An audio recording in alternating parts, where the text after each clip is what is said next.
There you go. Apple's iPad OS 16 brings full external display support, overlapping windows to M1 iPads. So look at this setup, the way they have that.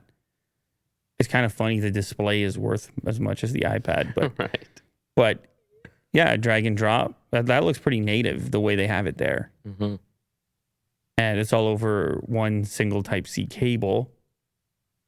Apple revealed an advanced multitasking system for M1 iPads. Apple uses multitasking features like split view were first introduced. Now Apple has rebuilt iPad multitasking for high-end users around a new windowing system that also brings full external display support.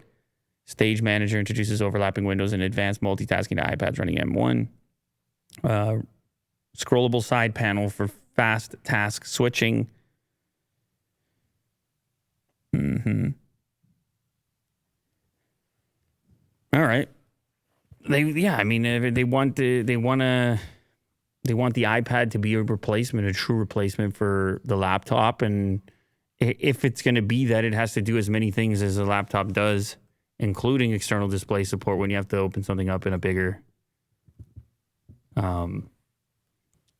longer term sort of work scenario.